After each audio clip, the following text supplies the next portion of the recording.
Bom dia! Seja bem-vindo a mais uma videoaula com o professor Lucas. Hoje, continuando a segunda parte da parábola do rico insensato. Para quem não sabe, nós, a sala dos jovens e dos casais, nós estamos trabalhando o ensino doutrinário de Jesus e nós dividimos em três eixos: os sermãos de Jesus, que estão nos 5 sermãos do Evangelho de Mateus, que nós já trabalhamos, você pode contar lá na playlist da Igreja Metodista de Ribeirão Preto, região central, você pode encontrar todos os sermãos, e estamos no segundo eixo, no sétimo conjunto de parábolas, que é a parábola do insensato. Ainda teremos um terceiro eixo, que seria os discursos específicos do Evangelho de João.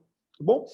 A videoaula passada, nós fizemos toda uma análise técnica e teórica do texto, falando de termos no original, a parte da linguagem, a parte histórica, a parte da autoria. Você pode, na playlist, também ver, caso você não viu.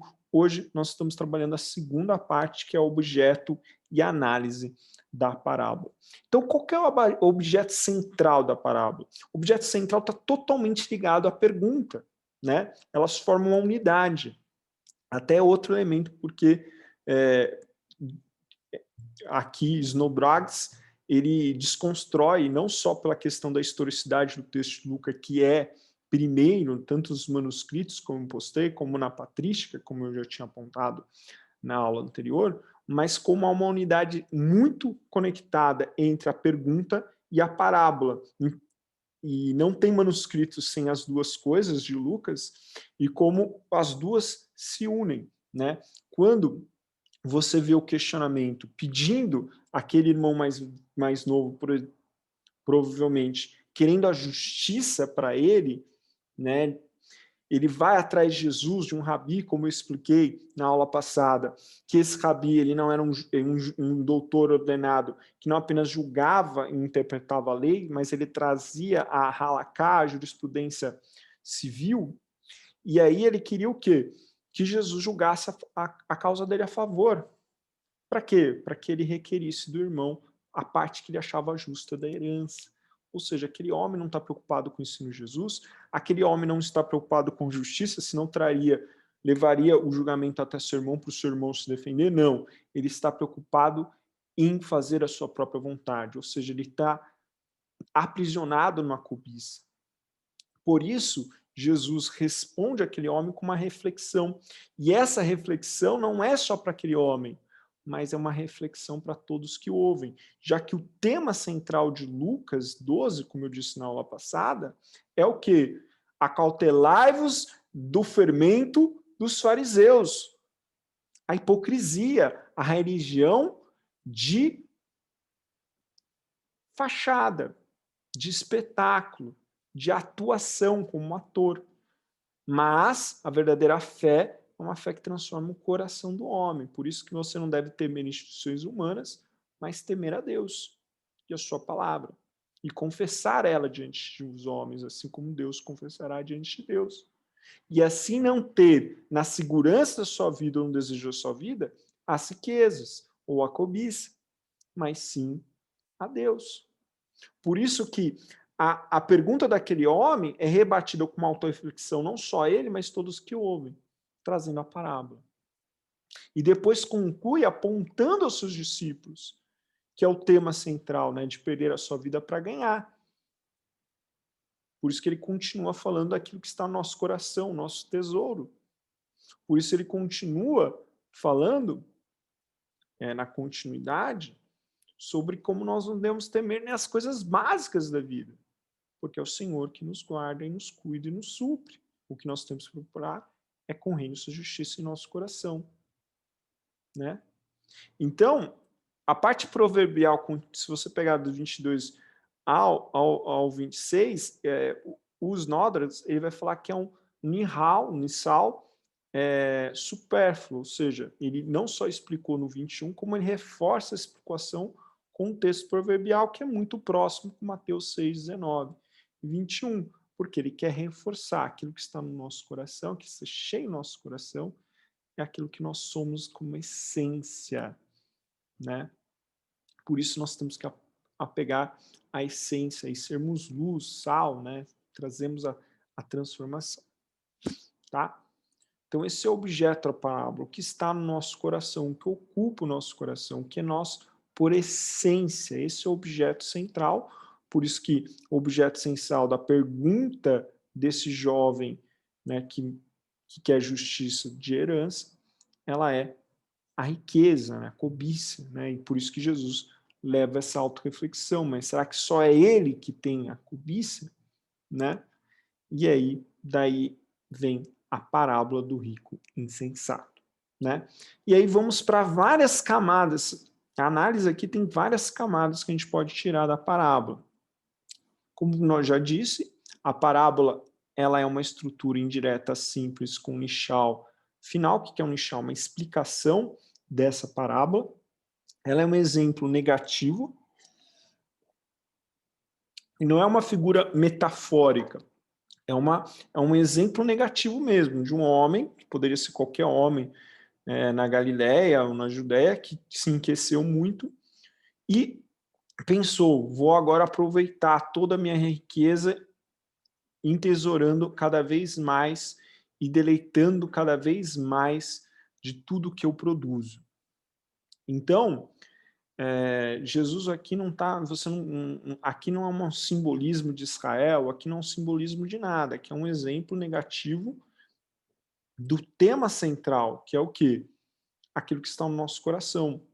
E se nós formos tolos ou insensatos, como eu disse, aquele que vive sem colocar no quadro geral Deus, e aí toda vez que é o tolo é de uma maneira irônica, nós iremos perecer. Então o centro aqui é o homem que que em vez de ver na sua prosperidade um propósito de Deus para a sua vida, viu a prosperidade como um fim da sua vida. Que tolo é esse homem?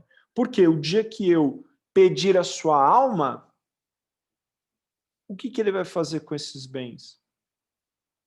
Nada. Né? Então, essa parábola, ela não é simbólica, ela é um exemplo negativo, e esse exemplo negativo vai trazer um exemplo, uma moral. E qual é a moral? Tolo homem que vê na sua riqueza segurança, porque ela fica, ela não tem importância nenhuma no reino vindouro. Em vez de ter visto a prosperidade como meio a qual ele pode utilizar para o seu propósito a Deus, ele viu como um fim. Colocou toda a sua segurança, né? E quando percebe que toda vez que Jesus traz insensatez, é muito comum ele falar, come, bebe, né? Aproveita, ou seja, ele coloca todo o seu prazer, a sua alegria de ser nisso. Então, é algo que não pode ter, tanto na figura do rico sensato, mas até que ponto tem estado na nossa vida. O que tem sido o nosso prazer, a nossa segurança, né? A segunda camada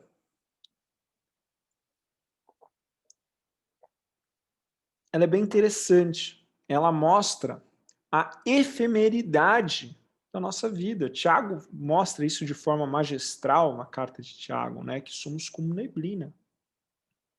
De manhã, quando você está saindo, se você sai bem cedo, às vezes, se está num período mais de frio, o que você vê? Uma neblina, né? Mas 7h30, 8 horas da manhã, ela se dissipa. Assim é a vida do homem, diz Tiago. Ela é passageira, ela é efêmera.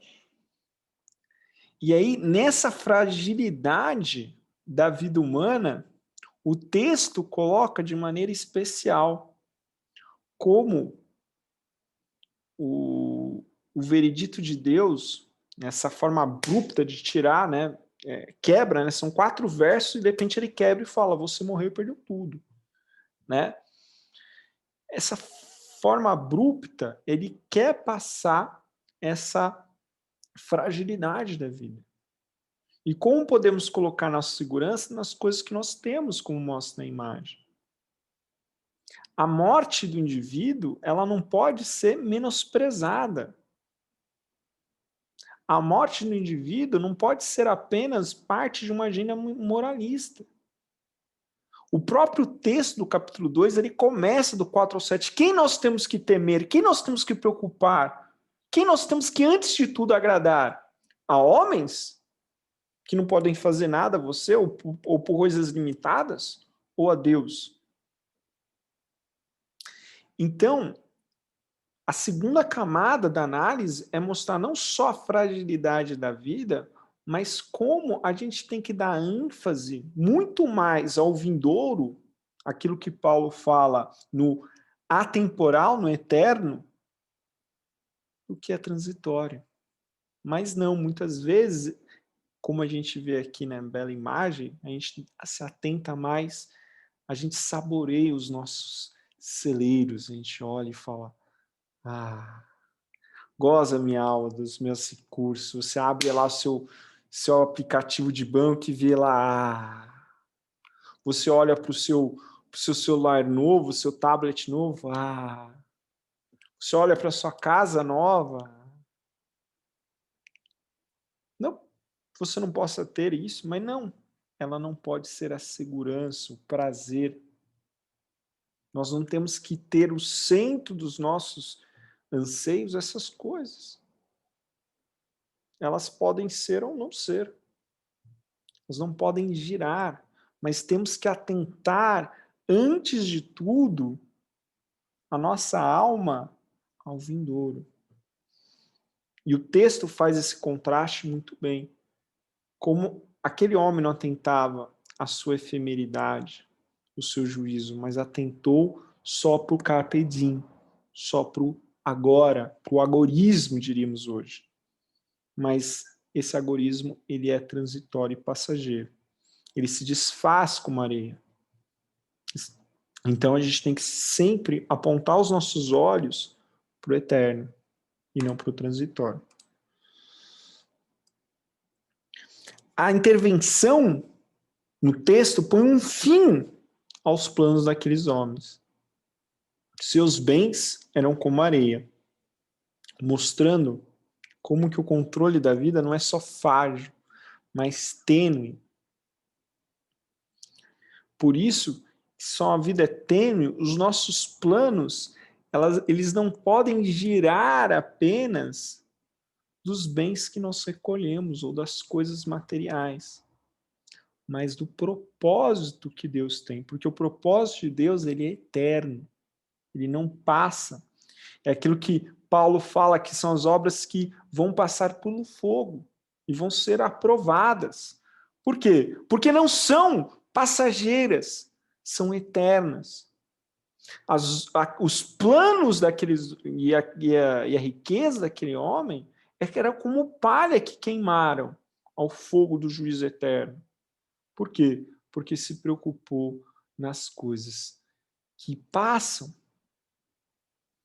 É tão perceptível isso que o texto fala que ele não prosperou pela capacidade dele. A terra produziu abundância, prosperou.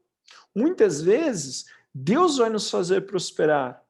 A graça dele nos faz prosperar, não só é uma sinergia entre o nosso esforço, o talento que Deus nos deu, mas a graça. E essa graça que faz abundar, que é o fator primordial, como deixa claro no texto, a terra abundou, né? O que a gente vai fazer com que essa abundância? Deus permitiu. Se Deus está permitindo uma abundância, para quê? Para mim enteuserar? Para mim viver disso? Ou para mim me encher mais disso? Não, se Deus deu, ele deu por um propósito. Em vez daquele homem entender o propósito dessa riqueza, não. Ele colocou sua segurança. Primeiro é que ele achou que era seu. A riqueza era dele. Não. A riqueza é de Deus. Deus permitiu você ter essa prosperidade. Segundo, colocou como segurança. E terceiro, não entendeu que chegaria uma hora que seria requerido. E o que você fez com essa riqueza? Nada. É isso que Jesus aponta. O que nós temos feito com a nossa prosperidade? Se Deus fez prosperar em qualquer coisa da sua vida, não é para você, mas é para um propósito do reino. Se você tem feito para você, como aquele homem, Jesus usa essa figura para dizer, olha que tolo. Não entendeu. Não entendeu por que ele fez isso. Não entendeu por que você tem bem A ou bem C, ou você tem talento A ou talento B, como na parábola dos talentos. Era para você multiplicar para o reino e não para enterrar em si. Dessa forma, a figura desse homem rico, ela alude a Salmo 14. O homem que deixa de fora do quadro Deus. Será que nós temos deixado fora do nosso quadro Deus? Será que Deus é uma figura que a gente visita aos domingos? A gente entra e sai da vida. A gente entra e sai. O Shema, Deus é parte integral da nossa vida. Por isso que a Bíblia, a resposta ao Deus único, ao eterno é amar a Deus de todo o teu coração, de toda o teu pensamento e de toda a tua força. É inteiro, é integral, não é alguém que você visita aos domingos. Aquele homem tolo era tolo porque não considerava Deus parte da sua vida, mas desejava, como você vê na imagem, apenas os bens, os desejos, as vontades, aquilo que ele possuía. Essa figura é a antítese do ensino de Jesus, e essa figura ela pode ser um símbolo do que é a civilização ocidental hoje, uma civilização que vive do prazer, ou como diria uma obra sinográfica, né, que a nossa felicidade, que nós só fazemos aquilo que me dá felicidade. Que coisa mais perigosa. Ninguém fica feliz de recriminar o filho ou ensinar ele, ou acordar de madrugada para cuidar, porque ele está com fome. Você não está feliz, mas é um dever. Nós não fazemos aquilo que nos traz felicidade, prazer. Que coisa mais... que coisa mais horrorosa, né? Que distopia mais totalitária seria isso. Eu só faço aquilo que me traz felicidade. Fazer o certo não é uma coisa feliz, por isso que Jesus compara uma cruz. Você não faz o que é bom para você, você faz o que é bom para a vontade de Deus. Isso não tem a ver com felicidade. Então, outra camada que a gente vê nessa análise, não mais tão direta, agora mais indireta, é demonstrar que a vida não se trata daquilo que você adquire, daquilo que você tem felicidade. Não. A nossa alma, nossa psique, que é muito reforçada, aquilo que você, da sua alma, vai ser adquirido a sua alma, a sua vida, ela não pode se resumir a esse carpe diem, a essa vida de felicidade, de desejo. Eu faço aquilo que é desejo. O coração do homem é enganoso. Você faz aquilo que é o seu propósito, o seu chamado, aquilo que Deus o vocacionou. O chamado é a latinização da vocação de Deus na sua vida. É isso que você faz com a sua alma. Por isso que você pede para ganhar, porque você faz vontade dele. Mas a civilização ocidental, ela se enjaula não na sua vocação, ela se enjaula nas suas próprias vontades e desejos que cada vez mais despurpam a ideia de família de Deus, a ideia de cultura de Deus, a ideia de princípios de Deus. E cada vez mais a vontade se coloca, por isso que nós estamos vivendo uma sociedade tão perdida, distópica, onde aquilo que nós tínhamos como os direitos inalienáveis dados pela própria providência de Deus, vida, liberdade e propriedade, hoje todas elas estão totalmente relativizadas. E essa liberdade, vontade e propriedade, que era o direito de felicidade, né, John Locke, mas era felicidade para quê? Para a providência de Deus que me deu, para fazer o reino prosperar. né? Se a gente for lá ver nos puritanos do Mayflower Company, ou se nós vemos na escolástica, onde são os pais dessa ideia do direito natural. É claro que Locke já distancia disso, né?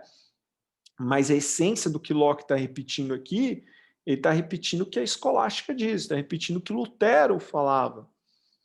E aí eles vão trazer a ideia da vocação, da providência de Deus. Não uma providência que aqui Locke vê como uma razão que organiza o universo, mas como a patrística lá com Agostinho, como a escolástica Lutero, aponta para uma vocação. Até os direitos inalienáveis dados por Deus para nós governarmos a nossa realidade são relativizadas. Olha que distopia nós vivemos, porque a vontade se tornou primeiro, em vez do dever, em vez do chamado. Será que nós somos essa figura? O que tem estado na frente da sua vida? O prazer, a vontade? Ou a vocação e o chamado? O dever? O chamado de ser pai, ser filho, de ser servo, seu ministério.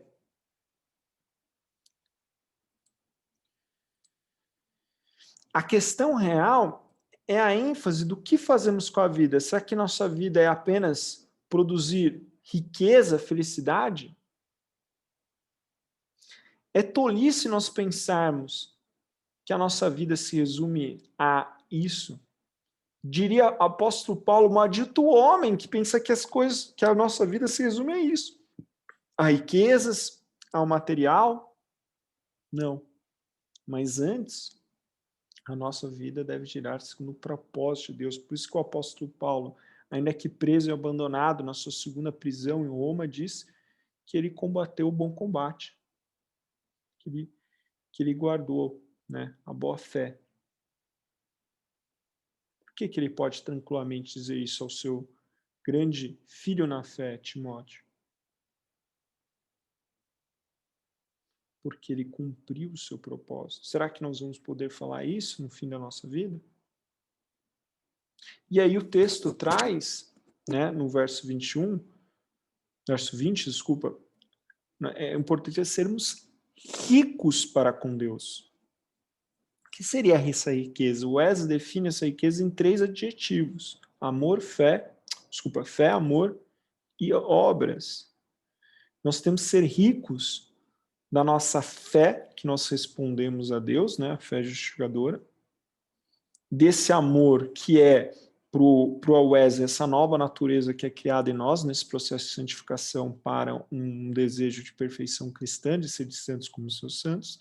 Isso vai trazer as obras, que são os frutos dessa fé e dessa nova natureza de amor. E essas obras que acompanham a nossa fé e a nossa nova natureza de amor são o quê? Os dons do Espírito. São o quê? Os frutos do Espírito, as virtudes cristãs, o ministério de Deus em nossa vida, o nosso propósito. Como que tá essas coisas? Será que nós temos avaliado? Será que nós estamos refletindo? Será que no começo desse ano eu coloquei na minha agenda quais virtudes eu deveria ter, quais dons eu deveria buscar, quais frutos eu ainda não tenho? Qual parte do meu ministério está enfraquecido? Será que a gente colocou isso nos nossos objetivos, nas nossas orações? Ou a gente tem se preocupado só com aquilo que é transitório? Esse tem que ser o foco, Jesus fala, e não esses bens. E além disso, se a gente for numa outra perspectiva mais indireta também, o contexto do livro de Lucas mostra muito claramente a responsabilidade do que Deus dá àquele que prospera, né? Para quê? Para ter um propósito, uma responsabilidade como aquele que ajuda aquele que necessita, como a gente vê na história de José, por exemplo.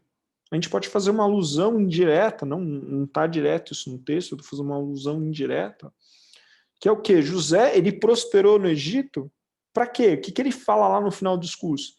Eu entendi que Deus fez eu passar tudo isso e depois prosperar, para que no momento de sofrimento e pobreza eu pudesse salvar vocês. A minha prosperidade possa salvar você e a todos daqui dessa região. Sua e a minha prosperidade, ela tem um propósito.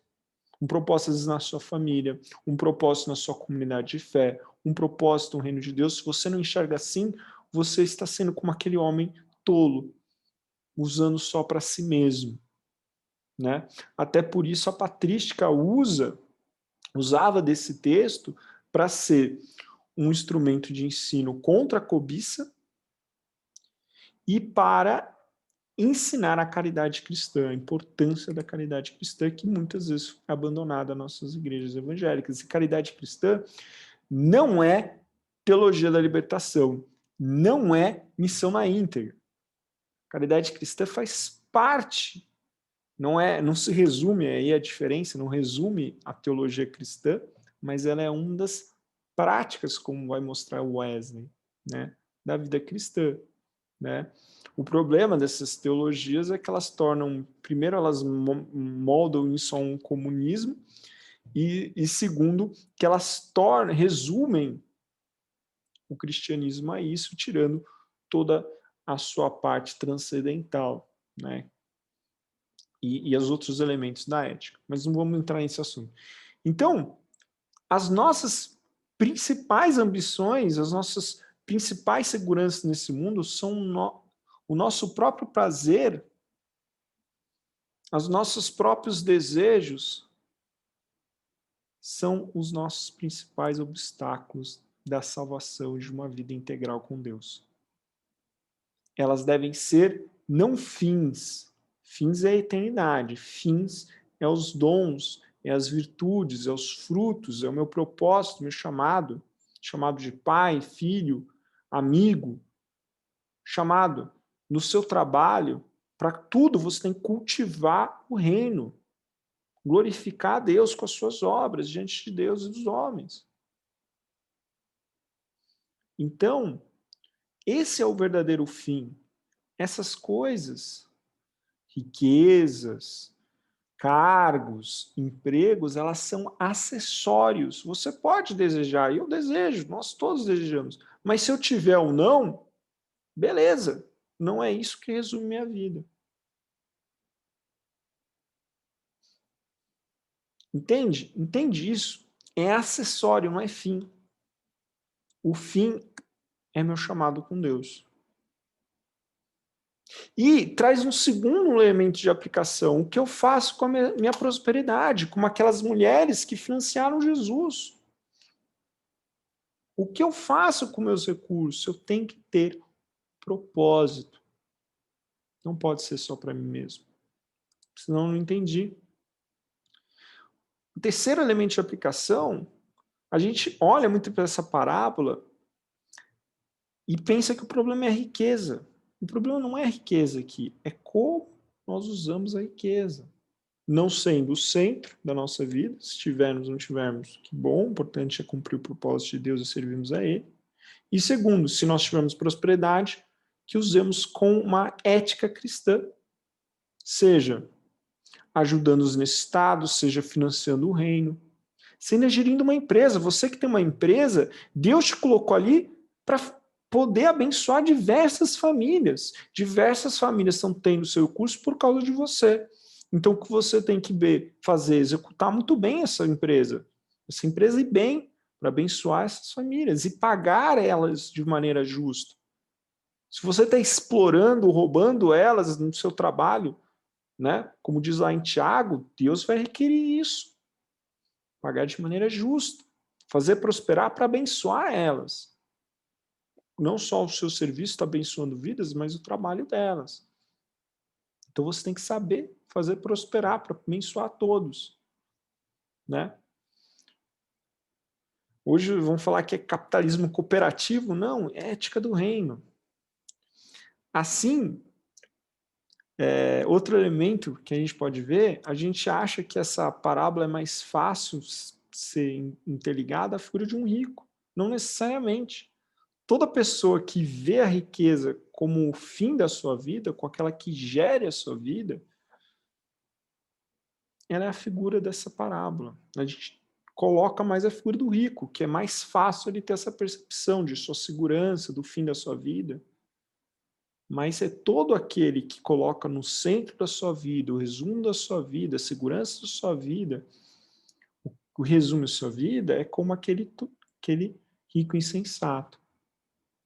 Portanto, nós não podemos viver comendo, bebendo de forma folgadamente, como diz o texto. A vida não é aproveitar o carpe diem de forma hedonista, não. Ser rico por Deus significa refletir o seu caráter em nossa realidade, cumprindo o seu propósito, sabendo que o nosso fim é o reino, os seus valores, os seus princípios. E o que está em volta é acessórios. Nós temos, glória a Deus, aproveitamos de maneira ética e ajudamos a outros com isso. Amém? Espero que vocês tenham gostado. Vamos orar para terminar. Senhor, nós te agradecemos por esse ensino e pedimos, Senhor, que verdadeiramente o Senhor nos ajude a ter o centro da nossa vida, não os nossos desejos terrenos e materiais, mas o teu propósito, o chamado, a nossa família, os nossos dons, frutos do nosso ministério. Que isso venha a ser o centro para servirmos ao Senhor, em que as coisas sejam acessórios. Se nós tivermos, usamos com responsabilidade e propósito. Se nós não tivermos, usarmos também com responsabilidade e propósito para a glória do teu nome, porque o que importa é glorificarmos o teu nome, que nós te pedimos e te agradecemos. Amém. Amém. Até a próxima aula. Abraços.